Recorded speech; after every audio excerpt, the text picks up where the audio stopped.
नमस्कार दोस्तों आज की वीडियो में हम आपके साथ श्रीमद् भगवत गीता के अध्याय नंबर 15 के श्लोक नंबर 9, श्लोक नंबर 10, श्लोक नंबर 11 और श्लोक नंबर 12 इन चारों ही श्लोकों के बारे में वार्तालाप करेंगे, भावार्थ समझेंगे। तो आइए शुरू करते हैं श्रीमद् भगवत गीता के अध्याय नंबर 15 का श्लोक नंबर 9, जिसमें कहा गया है श्रोत्रम चक्षु स्पर्शनम च रसनम ध्यानमेव च अधिष्ठाय मनश्चायम विषयानुपसेवते। अर्थात हे अर्जुन, ये जीव की आत्मा जो इस शरीर को चलाती है और इस शरीर के कानों द्वारा सुनती है, आँखों द्वारा देखती है और रसना जीवा के द्वारा खाती है और धारणा करती है, ये सभी के सभी इंद्रियों को मन अपने आश्रित करके फिर इन सब से काम कराता है। अर्थात जैसे अगर मन गलत चीज़ को देखता है आंखों द्वारा तो उसके सहारे ही फिर वो विषयों का सेवन करने की सोचता है, अर्थात उसके अंदर इच्छा या कामना पैदा होती है। इसलिए हमें जान लेना चाहिए कि ये शरीर जो है ये 5 तत्वों का बना हुआ एक विनाशी पिंजरा है, हड्डी मांस का पिंजरा है। लेकिन जो इसको चलाने वाली आत्मा है वास्तव में वो ही सब करती कराती है, लेकिन उस आत्मा के बारे में हमें ज्ञान नहीं होने के कारण हम अपने आप को शरीर समझ करके उल्टे कर्म करते हैं। तो हमें अपने को पहले तो पहचानना चाहिए कि हम कौन हैं, आत्मा है या शरीर हैं, या शरीर को धारण करने वाली एक अविनाशी आत्मा है। इसके बाद हम दोस्तों बात करेंगे श्रीमद् भगवत गीता के अध्याय नंबर 15 के श्लोक नंबर 10 की, जिसमें कहा गया है उत्क्रामंतम स्थितम वापी भुजानम वा गुणाम्बितम विमूढ़ा नानु पश्यन्ति ज्ञान चक्षुषः। अर्थात इस शरीर को छोड़कर जब आत्मा जाती है तो इस शरीर से किए हुए जितने भी उसके कर्म हैं उनको विषयों को भोगते हुए और तीनों ही गुणों से युक्त हुए जीवन में उसने जो जो भी किया है उसके ही फल स्वरूप वो उसका दंड भी भोगती है और उसी के अनुरूप ही वो वापिस अपने परम धाम में भी जाती है। लेकिन इस चीज़ को केवल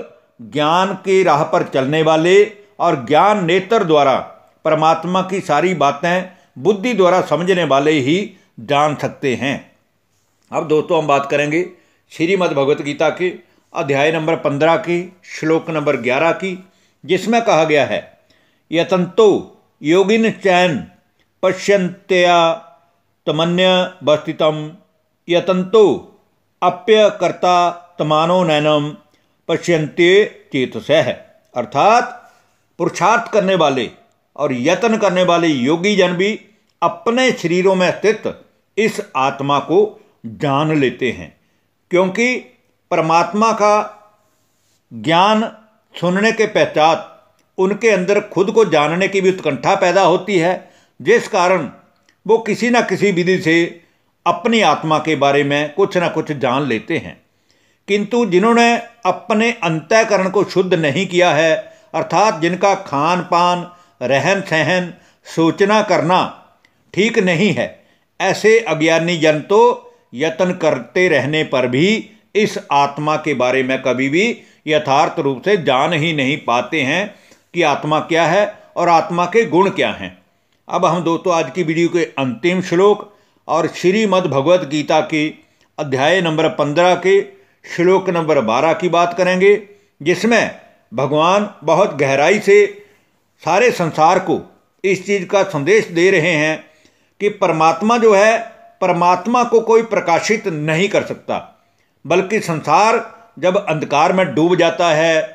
पाप ही पाप चारों तरफ दिखाई देता है, भ्रष्टाचार पापाचार या कोई अप्राकृतिक घटनाएं घटने लगती हैं, ऐसी घड़ी में सभी को रोशन करने वाला, सभी को प्रकाशित करने वाला वो परमात्मा अवतरित होकर के आता है। तो अभी भी दोस्तों वर्तमान समय भी वही समय चल रहा है जब इस सृष्टि मंच पर परमात्मा द्वारा फिर से वही सृष्टि स्थापित की जा रही है, जिसकी स्थापना ब्रह्मा द्वारा परमात्मा कराते हैं। तो आइए इस श्लोक में समझते हैं कि भगवान क्या कहते हैं। इस श्लोक में कहा गया है, अध्याय 15 श्लोक 12, यदादित्य गतम तेजो जगत भास्यते अखिलम या चंद्रमसी यचाग्नो तत्तेजो विधि मामकम। अर्थात हे अर्जुन, सूर्य में स्थित जो ये तेज है जिससे सारा ही संसार प्रकाशित हो उठता है, वो संपूर्ण जगत को प्रकाशित करता है। और इसीलिए लोग सूर्य को भी देव समान कहते हैं या सूर्य देवता कहते हैं। तथा जो तेज चंद्रमा में है, उस चंद्रमा के तेज को भी मेरा ही तेज जान। और जो अग्नि में है, जैसे आग जलती है तो आप देखते हैं उसमें कितना बड़ा तेज होता है, कितनी बड़ी प्रकाश लाइट दिखाई देती है, चारों तरफ जो उजाला ही उजाला हो जाता है। उस प्रकार ही परमात्मा भी जब हमें हमारे बारे में ज्ञान देते हैं तो हम जो अज्ञान के अंधकार में डूबे हुए थे, हमारा मन और हमारे आत्मा के बारे में ज्ञान मिलने के बाद हम भी एक बार पूरी तरह से प्रकाशित हो उठते हैं। अर्थात हमारे मन में भी उजाला हो उठता है कि वास्तव में ये सारे संसार की जितनी भी आत्माएं हैं, जो शरीर द्वारा अपने अपने कर्म का पार्ट प्ले कर रही है, वो वास्तव में एक परमात्मा की ही अमर अजर संतान हैं। धन्यवाद। नमस्कार दोस्तों।